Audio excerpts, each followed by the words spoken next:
Party का प्रचार और प्रसार, पार्टी की नीतियों तक पार्टी की नीतियों को जन जन तक पहुंचाना ही हमारा ध्येय है। और जननायक जनता पार्टी की कोई समस्या नहीं है, एक युवा पार्टी है। आप सब जानते हो युवाओं की एक ये पार्टी है, और अगर युवा सोच आगे बढ़ी तो देश और प्रदेश आगे बढ़ेगा, ये मेरा मानना है। आज शहर की बात की जाए तो शहर के बारे में क्या कहना चाहेंगे? जो समस्याएं हैं शहर की, वो आपसे आप भी उनसे वाकिफ़ हैं, क्या कहना चाहेंगे? सरकार में देखिए, हैं आप। 2 ढाई साल तो लगभग आप जानते हैं कोरोना टाइम में निकल गए हैं, लॉकडाउन लगा हुआ था। 1 डेढ़ साल ही तो सारा मिला है काम करने के लिए, और शहर की समस्याओं को डिप्टी साहब के संज्ञान में डाल रहे हैं हम लोग, और उनको पूर्ण रूप से बिल्कुल शहर की समस्याओं के समाधान के लिए लगे हुए हैं और लगे रहेंगे। अभी 1 साल 1.5 साल बाकी है।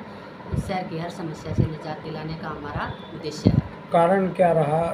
सरकार की ओर से ग्रांट नहीं आई, या मौजूदा विधायक के बारे में क्या कहना चाहेंगे आप? बिल्कुल आई है, सरकार की ओर से ग्रांटें आई हुई हैं। 25-25 करोड़ रुपए हर विधानसभा क्षेत्र को दिए हुए हैं। और ये विधायिका मैडम गीता भुक्कल जी से पूछिएगा कि जो विकास का पैसा आया है वो कहाँ है, क्योंकि जनता की उम्मीद विधायक से होती है। जनता ने उन्हें चुनकर भेजा है, और वो अपने मुद्दे उठाएं और काम कराएं। वो तो आप पर आरोप लगाती हैं कि काम नहीं करने दे रही है सरकार, जो है वो काम में रुकावटें करती है। सरकार क्या काम में रुकावटें कर रही है, ये तो आप सब देख रहे हैं। अगर पैसा नहीं आया हो तो वेरीफाई करा लें, उस पैसे को लगाना तो विधायक को ही है। तो वो हाथ पकड़ के हम थोड़ी ना मैडम जी को बाहर लेके आएंगे कि यहाँ आ जाओ, ये कर दो, ये कर दो। वो तो उनको करना है, उनको देखना है। अगर सरकार ने पैसा नहीं डाला हो, बजट नहीं दिया हो, तो जब बजट दे रखा है 25 करोड़ रुपए आए हुए हैं विधानसभा क्षेत्र में, तो वो मैडम को लगाना चाहिए। तो आपका मानना है कि विधायक बनने के बाद विधायक मैडम ने शहर की सुध नहीं ली? बिल्कुल भी नहीं ली है, वो तो आप लोग भी देख रहे हैं क्या सुध ली है मैडम ने। वो अपनी निजी स्वार्थ की वो राजनीति करती हैं मैडम अपनी, और जनता की भलाई का उनके मन में कोई उद्देश्य नहीं है। तो क्या मानते हैं, अब की बार बदलेगी, माहौल बदलेगा? बिल्कुल बदलेगा।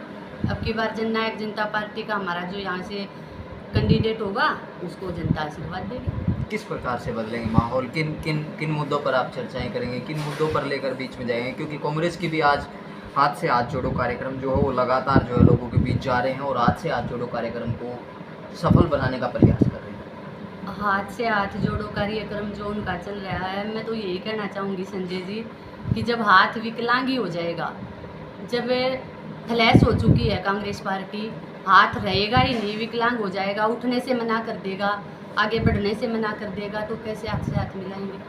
तो हमारी जो पार्टी है जननायक जनता पार्टी, अपने जो मैनिफेस्टो के मुद्दे हैं जो हमने पूरे किए हुए हैं, जो पूरे करने में लगे हुए हैं, उनकी नीतियों को अमली जामा पहनाने लगे हुए हैं, ताऊ देवीलाल की नीतियों को, उसी हिसाब से हम जनता के बीच जाएंगे। और मतलब हाथ कटने की बात क्यों हुई? क्या बात विधायक गीता भुक्कल की टिकट कटने वाली है?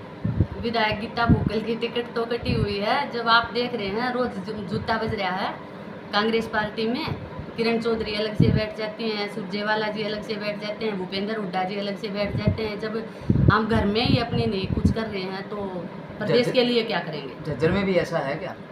जज्जर में भी है, आप लोग सब जानते हैं, अच्छे से आपने देखा हुआ है, हर जगह से ये आवाज़ आ रही है कि कांग्रेस खत्म हो चुकी है। पेंशन की बात की जाए तो ताऊ देवीलाल ने पेंशन शुरू की थी, उसके बाद बढ़ती गई है। आपने पिछले योजना में कहा था कि 5100 करेंगे, लेकिन आज तक हो नहीं पाई वो। ये हमारी थोड़ी सी जो हमारा सरकार में 10% हिस्सा जा है, बीजेपी और जेजेपी की गठबंधन की सरकार है, आप लोग जानते ही होंगे। पूरी कोशिश कर रहे हैं उप मुख्यमंत्री दुष्यंत चौटाला जी अपने मैनिफेस्टो को अमली जामा देने के लिए, उसमें 70% हम कामयाब हुए हैं। जो 30% कसर रही है वो मैं मानती हूँ कि अगली बार जब जनता हमें आशीर्वाद देगी तो बहुत जल्द अपने मुद्दों को विकास का अमली जामा देंगे। आप जिला अध्यक्ष हैं, चारों झज्जर जिले की बात कहें तो चारों रोड खराब हैं।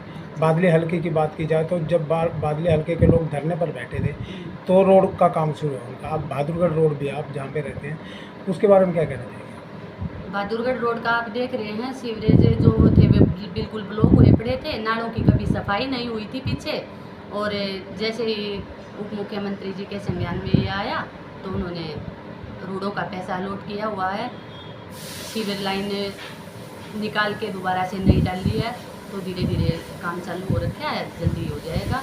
और रही जहांगीरपुर वाले रास्ते की, आप बादली रोड की कह रहे हैं, उसमें कई टेक्निकल फॉल्ट थे, उसका टेंडर हुआ है और बहुत जल्दी। आप महिला हैं, आज महंगाई जो सब्जी हैं वो आसमान छू रही है, खासकर रसोई पर भारी बोझ पड़ रहा है, तो क्या कहना चाहेंगे? आप महिला हैं। महंगाई तो देखो दर पे दर बढ़ती जा रही है, इस चीज़ से निजात पाने के लिए हमें कुछ सोचना पड़ेगा, इसका भी कुछ रास्ता निकालने वाले हैं। और नहीं देखिए मैडम, ये सच्चाई है कि जब किसान का टमाटर की अगर स्पेशली बात करें, एक सब्जी का ये है हिस्सा है, सब्जी है, वो 1 रुपये किलो बेचने पर मजबूर होता है किसान कई बार अपनी खेती को पूरी तरह से नष्ट कर देता है खुद ही, क्योंकि उसका भाव नहीं मिलता। और आज अगर मंडी के अंदर जाएं तो टमाटर 125 रुपये किलो का जा चुका है। हर सब्जी की महंगाई इतनी है, 100 रुपये किलो, 150 रुपये किलो।